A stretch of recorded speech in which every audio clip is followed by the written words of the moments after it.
Vous connaissez tous le contexte qui se passe au Mali aujourd'hui. Si les gens ils avaient tenu compte de cette histoire qui nous a été racontée par nos grands-pères, nos arrière-grands-pères, nos grands-parents nous disaient tout le temps il n'y a pas de petites querelles. Quand on dit il n'y a pas de petites querelles, on va s'étonner, une chamaillerie entre deux gamins, une petite querelle. Mais non.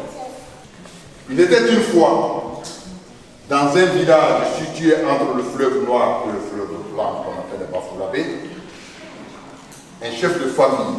Il était avec sa vieille mère, avec que les animaux. Il évitait tout contact humain parce qu'il ne voulait pas de querelle. À ces animaux, il leur parlait comme s'ils parlaient le même langage. Il leur disait, il n'y a pas de petite querelle. Quand il y a une querelle, faites tout pour ramener la paix. Tous les jours, il répétait le même conseil à ses animaux. Et parmi ces animaux, il y avait un chien, un coq, un bouc, une vache et un cheval. Et un jour, le chef de famille était obligé de s'absenter pour aller présenter ses condoléances dans un autre village, situé à 3 jours de marche du ciel. Il est venu voir sa vieille maman, il lui a dit « Maman, je vais aller dans tel village pour aller présenter mes condoléances. Mais ne t'inquiète pas, je vais donner des conseils aux animaux, ils vont veiller sur toi. » Il a appelé tous les animaux. Il leur a dit « Je vais m'absenter pendant 3 jours. Et pendant mon absence, je vous ai dit qu'il n'y a pas de petites querelles. Chaque fois qu'il y aura une querelle, faites tout pour ramener la paix. » Les animaux, ils ont acquiescé. Il a dit au chien, « Chien, toi qui viens t'asseoir devant la porte, tu verras ce que personne n'entre, que personne ne sorte. Et quand il y a quelque chose qui se passe dans la cour, tu appelleras ou le coq, ou le bœuf, ou le bouc, pour ramener la paix. Mais ne quitte pas la porte. » Le chien, il s'est assis à la porte. Le chef de famille est parti. Quelques minutes après, le chien assis à la porte perçoit des bruits qui provenaient de la case. Il appela le coq qui passait par là. « Oh coq, s'il te plaît, j'entends des bruits qui proviennent de la case de notre maîtresse. Veux-tu aller voir ce qui s'y passe ?» Le coq, il s'est indigné.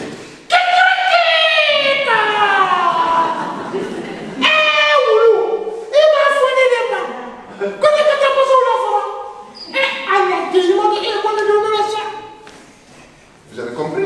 Je dis, le coq il s'est indigné. Il dit, il y a 2 lézards qui se battent dans la case de la maîtresse. Comment le chien peut lui demander d'aller voir ce qui se passe entre 2 lézards? Et pour lui, c'était un manque de respect. Il s'est indigné. Le chien informé de la bagarre entre 2 lézards dans la case de la maîtresse n'a pas pu rester tranquille. Le coq, il a refusé, il s'est indigné. Il a appelé le bouc qui passait par là. « Oh bouc, s'il te plaît, le coq, il m'a dit que 2 lézards étaient en train de se battre dans la cage de notre maîtresse. Veux-tu aller les séparer?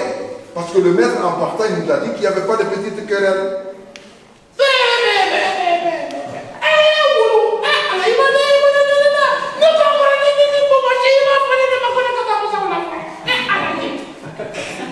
Cette fois-ci, vous avez compris. Ah, voilà. J'aime bien ça. Le bouc qui s'est indigné.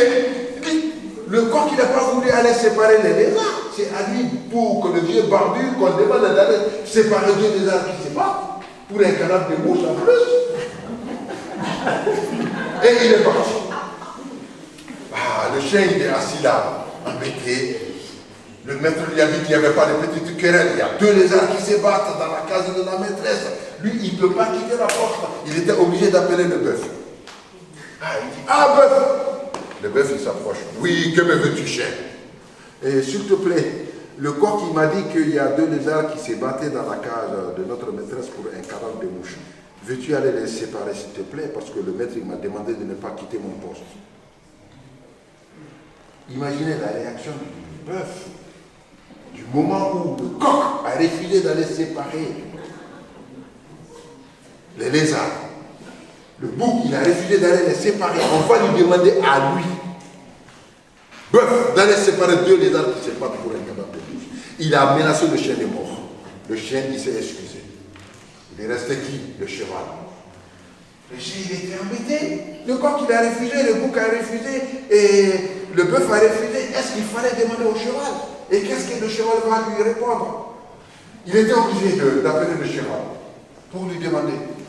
Oh cheval, s'il te plaît, ça m'embête de te demander ce service, mais le maître en partant, il nous a dit qu'il n'y avait pas de petite querelle.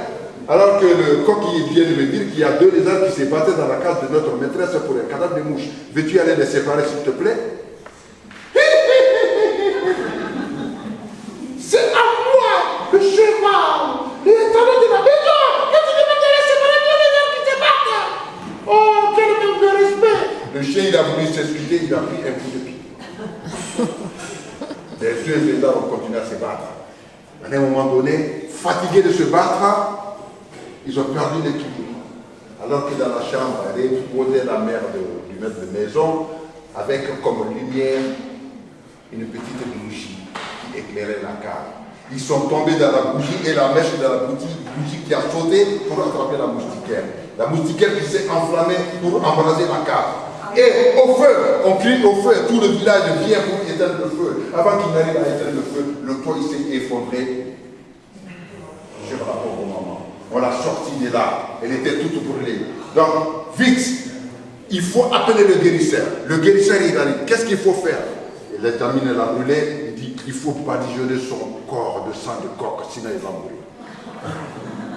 Ça tombe bien, il y avait un coq par là. Ils ont attrapé le coq, ils l'ont égorgé, ils ont badigeonné le corps de la brûlée avec le sang, avant même que le sang ne puisse atteindre toutes les parties du corps et nous a quitté la pauvre. Qu'est-ce qu'il faut faire au fils d'État?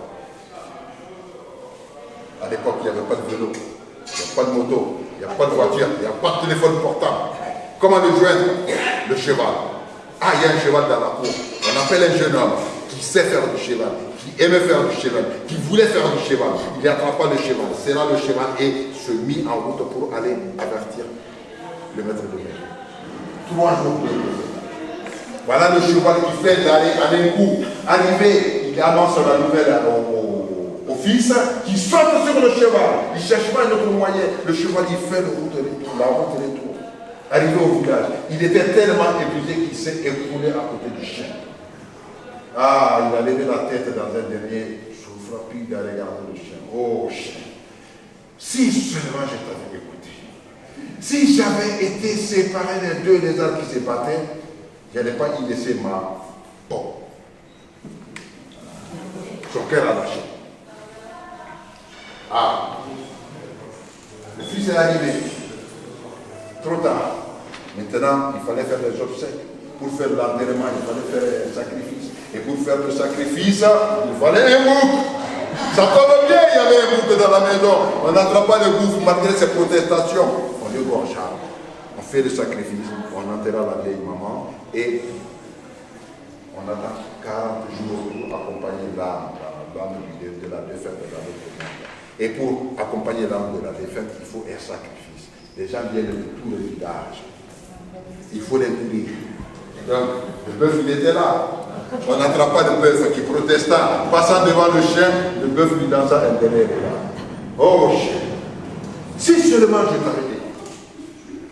Si j'avais été séparé des 2 lézards, on n'allait pas me sacrifier aujourd'hui. Malgré les protestations, le bœuf fut sacrifié en accompagnant l'âme de la défaite dans notre vie. Voilà, à cause d'une querelle entre 2 lézards, pour un cadavre de bouche, il y a eu perte en vie humaine. Le coq y a laissé plus, le bouc y a laissé sa peau, le bœuf y a laissé sa peau, et le cheval aussi y a laissé sa peau. C'est pour ça qu'on nous dit qu'il n'y a pas de petite querelle. Quand le problème au Mali a commencé, tous les voisins du Mali ont regardé le problème s'installer au Mali malgré les demandes en aide. Personne n'a rien fait. Aujourd'hui, le Burkina est en feu. Le Niger est en feu. La Mauritanie n'est plus tranquille. Même le Togo et le Bénin, tout le monde est envahi par cette horde terroriste aujourd'hui. Alors qu'on aurait pu, depuis le début, y mettre fin. Donc, je vous le répète, comme le disait mon grand-père, il n'y a pas de petite querelle.